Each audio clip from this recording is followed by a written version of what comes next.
Radio Adventista presenta la lectura del libro La Esperanza Definitiva, 3 mensajes para un mundo que sufre.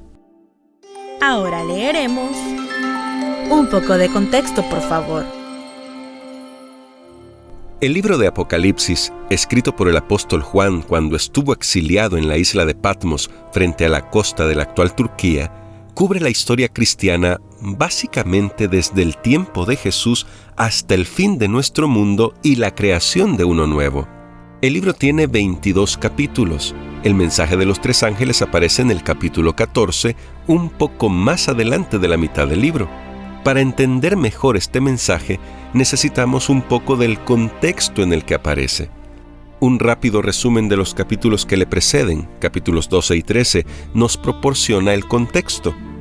Apocalipsis 12, como gran parte del libro, no aparece en un estricto orden cronológico. Salta hacia adelante y hacia atrás entre los acontecimientos. Aún así, un movimiento evidente, una progresión de la historia cristiana se desarrolla a lo largo del libro. Por eso, por ejemplo, cuando llegamos a los últimos capítulos de Apocalipsis, el énfasis se pone en los redimidos que viven en un nuevo cielo y una nueva tierra, aunque haya recuerdos de acontecimientos anteriores. Ya leímos previamente en Apocalipsis 12 la descripción de la guerra en el cielo y del lanzamiento a la tierra de Satanás y sus ángeles. En otras palabras, el centro de todo es el escenario del gran conflicto, el cual aparece a lo largo de todo el capítulo. Como ya hemos visto, este conflicto empezó en el cielo y después se trasladó a la tierra, donde el dragón, Satanás, buscó devorar al niño, Jesús, tan pronto como naciera. Esto sucedió cuando Satanás, valiéndose del rey Herodes, intentó dar muerte al niño Jesús.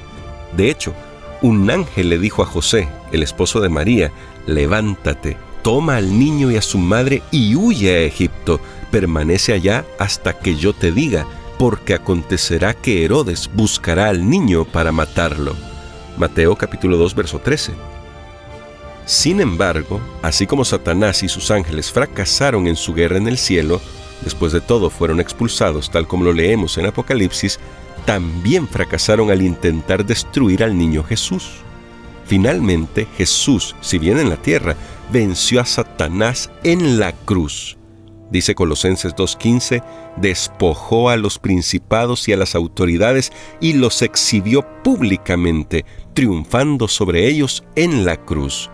De hecho, Jesús resucitó para así destruir por medio de la muerte al que tenía el imperio de la muerte, esto es, al diablo. Hebreos capítulo 2, verso 14. Apocalipsis 12 describe la siguiente victoria de Cristo sobre Satanás. Fue lanzado fuera el gran dragón, la serpiente antigua que se llama Diablo y Satanás, el cual engaña al mundo entero. Fue arrojado a la tierra y sus ángeles fueron arrojados con él. Después de la cruz, Jesús ascendió al cielo, donde ministra a nuestro favor. Derrotado en el cielo por Jesús, derrotado en la cruz por Jesús, Satanás aún no se rinde en cuanto a dejar de atacar al pueblo de Cristo. A través de toda la Biblia, la Iglesia de Dios es simbolizada mediante una mujer, incluso como una novia virgen. Después de la cruz, Satanás es descrito en Apocalipsis persiguiendo a la Iglesia de Dios, simbolizada por una mujer. Dice Apocalipsis capítulo 12, versos 13 al 16, «Cuando el dragón vio que había sido arrojado a la tierra, persiguió a la mujer que había dado a luz al hijo varón. Pero se le dieron a la mujer las 2 alas de la gran águila para que volara de delante de la serpiente al desierto, a su lugar donde es sustentada por un tiempo, tiempos y la mitad de un tiempo. Y la serpiente arrojó de su boca tras la mujer agua como un río, para que fuera arrastrada por el río. Pero la tierra ayudó a la mujer, pues la tierra abrió su boca y se tragó el río que el dragón había echado de su boca». De nuevo, estamos viendo aquí simbolismos del tipo que se encuentran en todo el Apocalipsis. Un dragón, una serpiente que arroja agua, la tierra que abre su boca, etc.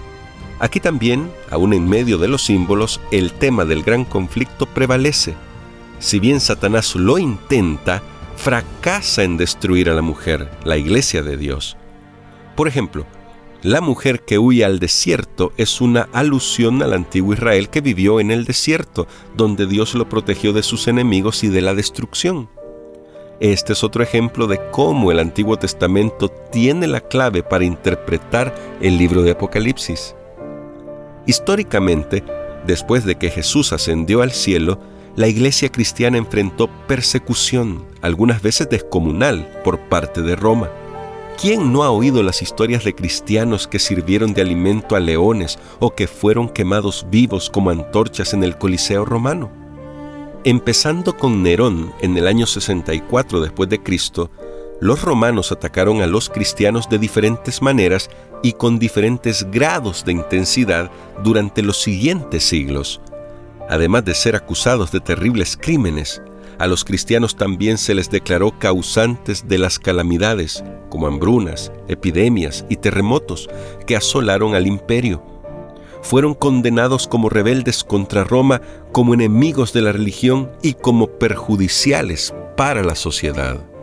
El antiguo historiador Tácito describe la persecución de cristianos en Roma con las siguientes palabras: Cristo, de quien el nombre cristianos tuvo su origen, sufrió la pena máxima durante el reinado de Tiberio a manos de uno de nuestros procuradores, Poncio Pilato, y la superstición más perversa, así comprobada por el momento, volvió a estallar no solo en Judea, la primera fuente del mal, sino incluso en Roma, donde todas las cosas horribles y vergonzosas de todas partes del mundo encuentran su centro y se hacen populares. En consecuencia, primero se hizo un arresto de todos los que se declararon culpables. Luego, a partir de su información, una inmensa multitud fue condenada, no tanto por el crimen de incendiar la ciudad, sino por su odio contra la humanidad. Cubiertos con pieles de bestias, fueron desgarrados por los perros y perecieron, o fueron clavados en cruces, o fueron condenados a las llamas y quemados para servir de iluminación nocturna cuando la luz del día había transcurrido. Desafortunadamente, también la historia nos muestra que ni siquiera después de que el Imperio Romano se cristianizara, cesó la persecución. Bajo la dirección de los papas, Roma continuó la persecución de aquellos que no seguían las reglas y las tradiciones establecidas por los hombres. Asimismo, esta situación se prolongó en diversos grados durante más de 1000 años, haciéndose especialmente feroz en la época de la Reforma. Y solo cesó cuando las fuerzas seculares comenzaron a dominar Europa, tal como podemos ver por la captura del Papa en 1798 a manos de un general francés en las postrimerías de la Revolución Francesa. Apocalipsis 12, mediante símbolos generales, describe esta historia del intento de Satanás por destruir la iglesia de Dios. No obstante, el gran conflicto continúa, tal como se puede ver en el último versículo del capítulo, el versículo 17. Entonces el dragón se llenó de ira contra la mujer y se fue a hacer guerra contra el resto de la descendencia de ella, contra los que guardan los mandamientos de Dios y tienen el testimonio de Jesucristo. El dragón, Satanás, se llenó de ira contra la mujer, la iglesia de Dios, a quien no logró destruir. En consecuencia, se fue a hacer la guerra contra el resto de la descendencia de ella. Es decir, aún después de siglos de persecución, Dios todavía tiene un pueblo fiel que es objeto de la ira de Satanás. A este pueblo se le describe como los que guardan los mandamientos de Dios y tienen el testimonio de Jesucristo. Apocalipsis 13, como el capítulo 12, continúa con el tema del gran conflicto. Incluso sin entender el significado exacto de los símbolos, podemos ver al dragón, Satanás, intentando causar estragos aquí en la tierra. Los primeros versículos usan figuras de Daniel 7, una evidencia más de cómo el libro de Apocalipsis está fuertemente vinculado al Antiguo Testamento, para relatar la historia de la persecución de la iglesia durante la Edad Media. Sin embargo, Un punto que merece la pena recordar, sobre todo en medio de la descripción de la persecución y del sufrimiento que sigue, es que para este momento del gran conflicto, Satanás, el dragón, la serpiente, ya ha sido derrotado 3 veces por Cristo.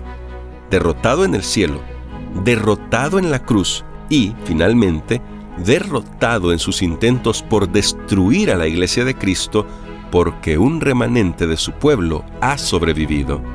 En resumen, en la medida en que alguien permanezca conectado con Cristo, siempre estará en el bando ganador del gran conflicto.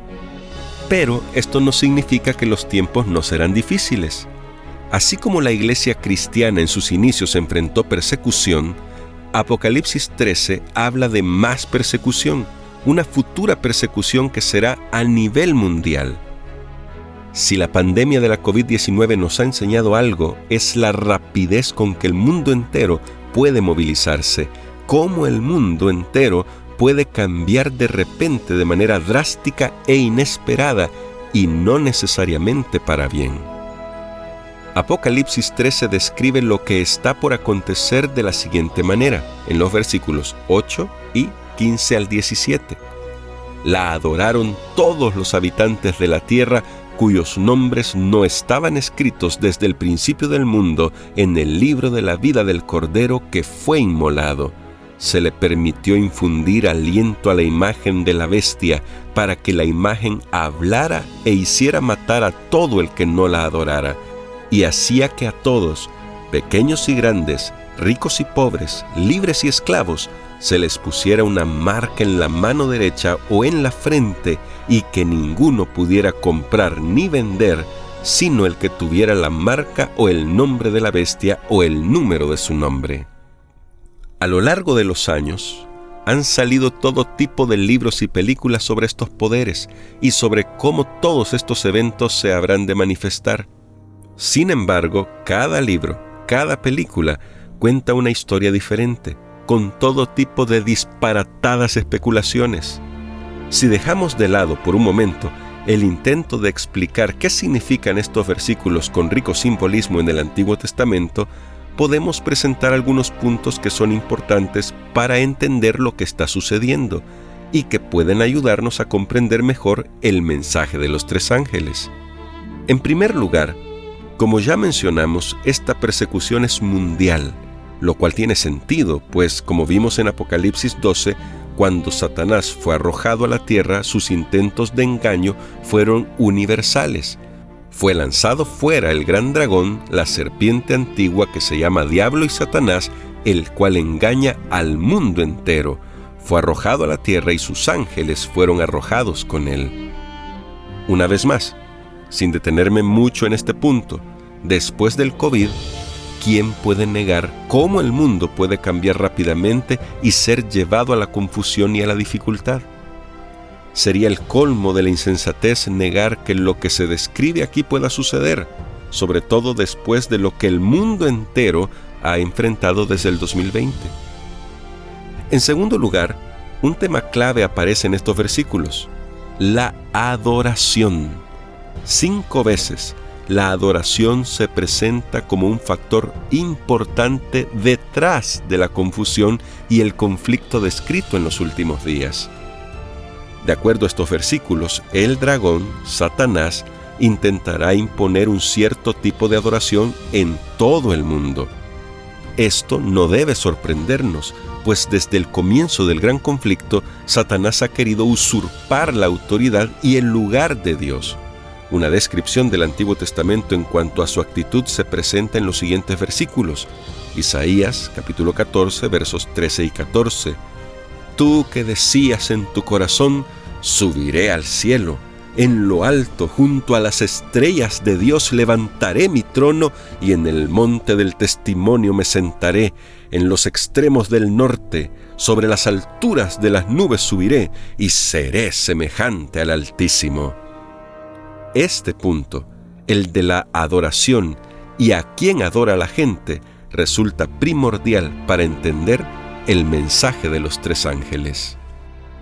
En tercer lugar, en marcado contraste con Dios, que espera la adoración y la obediencia solo por amor y por la libertad inherente al amor, las fuerzas del mal usarán la violencia así como la presión económica para imponer la adoración. El versículo dice que las fuerzas del mal ordenarán matar a todo el que no la adorara y que ninguno pudiera comprar ni vender a no ser que se someta. En resumen, Apocalipsis 12 y 13 nos dan el trasfondo para el mensaje de los tres ángeles que sigue. Desafortunadamente, el contexto de una persecución religiosa mundial no resulta atractivo ni esperanzador por sí mismo, pero la gran noticia del mensaje de los tres ángeles es que nos revela dónde está la esperanza, dónde está la promesa. En medio de ese tiempo por venir de confusión, caos y persecución, de cierta manera el clímax del gran conflicto en la tierra, el Señor le ofrece a cada persona esperanza y promesa, las cuales desde ahora todos podemos disfrutar antes de que surja esa persecución.